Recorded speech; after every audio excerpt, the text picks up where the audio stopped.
Good morning. You're in 7th grade, right?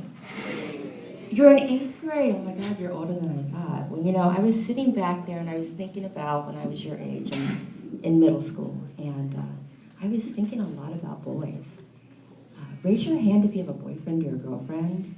Raise your hand if you want a boyfriend or a girlfriend. Come on. All right. Well, I had my first boyfriend when I was 5. And I'll never forget when he moved away, he gave me a gift. He gave me a little plastic knight on a stand, like a knight in shining armor, like an action hero. Raise your hand if you like action movies. There's always a girl, a guy that comes down and saves the girl, right? Right? A guy saves the day. Well, when I was your age, I believed my night would come and my life would be perfect.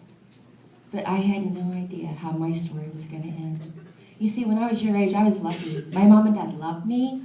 I liked school. I got A's.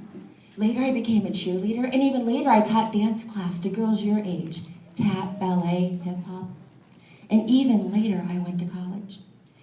And then I made a decision that would change my life forever.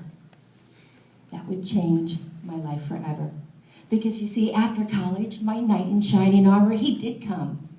And he drove a fancy car, and he took me to fancy restaurants, and he bought me designer clothes. I was hooked. But I'll never forget the night that he told me how he made his money. It seemed romantic. He looked into my eyes, and he held my hands, and he said, "Jen," he said, "I'm running a drug ring." He said, "I'm trafficking marijuana across from state to state." He said, "They've kidnapped somebody's son, and they're holding him hostage across the border." He said, "We owe them money. I'm scared." And I looked at this guy looking at me, and I thought, this guy needs me. How many of you like to feel needed? I like to feel needed. It feels good, right? And how many of you like to be there for your friends? Yeah. Well, I wanted to be there for him.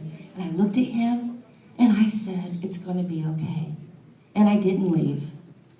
One choice, just like Tony, changed my life forever.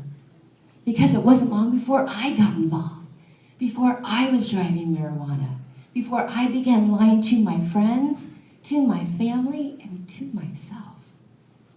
"But we're like family," my boyfriend said. "But now I know real friends don't place you in danger." Well, then the loads got bigger, more people got involved, and it grew before my eyes, but I was so far lost in my fantasy bubble.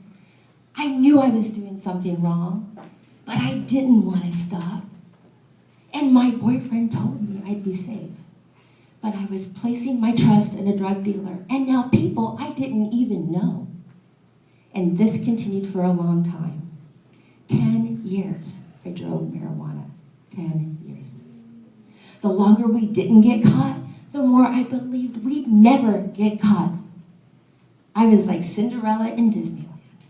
Yeah, still wanted to believe I was a good girl, right? Living an honest life. Well, then somebody was arrested. Like it always happens, somebody got arrested. And I'll never forget the day I was arrested. The DEA came to the office where I worked, where I managed people, and arrested me in front of the other employees and my friend.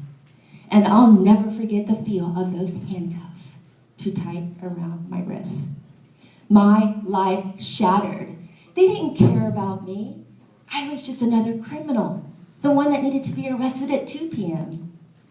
And they took me downtown to a holding facility, and the next night, it was a low point, and I'll never forget it.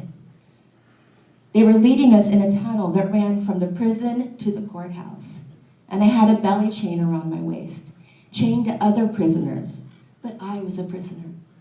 And the marshals would say, "Keep your head down, don't look at him." And I thought to myself, what have I done? And I started to pray, and I prayed like I never had before, and I said, "God, I will do anything to take back the choices I made. I want to reverse time." But I couldn't take it back. When I went upstairs to the courtroom, the judge didn't want to release me on bond. So my friends and family that I had lied to, wrote letters on my behalf. I remember the judge looked at the letters and then he looked up at me and he said, how could a woman that I'm reading about in these letters, how could she end up here in front of me in my courtroom? And I started to speak and he said, stop, don't speak. But I wanted to tell him what a good woman I was, but I wasn't. I was a criminal and I had to take responsibility for my choices. 2.5 years I waited to be sentenced, my life on hold, when I should have been getting married, having children, a career. At 35, I was waiting to go to prison, facing 10 years. I was stalked and bribed by the people in the conspiracy, in the drug ring, my friends. How much money do you want, they said. They meant for every year, every month I was locked up. But now I know not even $1 is worth even 1 day locked up. When I found out my boyfriend had worn a wire, cooperated with the authorities, and gotten everybody arrested, I didn't want to believe it. Look at the mean things he said about you. My attorney showed me the paper. You don't like when people talk behind your back, right? You don't like when people bully you, right? He couldn't take those words back. Those words are on official documents. Just like when you send a text and you say something mean about somebody. When you get on Instagram or Twitter or whatever, whatever social media you use, you can't take those words back.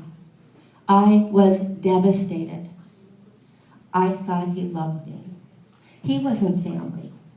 I went to prison where I was separated from my friends and family that I know now love me the best. They supported me. They forgave me. And now I'm working on forgiving me. I'm working on creating my life because when I got out of prison, I didn't have a car, no home, no money, nothing to show where I've been the last 10 years, where I wasted my life. But now I'm doing good things, and I'm speaking to kids like you and saying, please take a look at the choices that you make.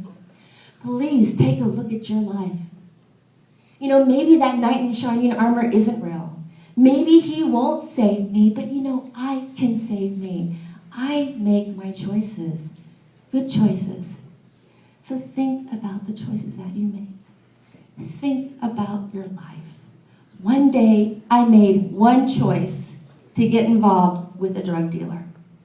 I want to, but I can't take it back. Thank you.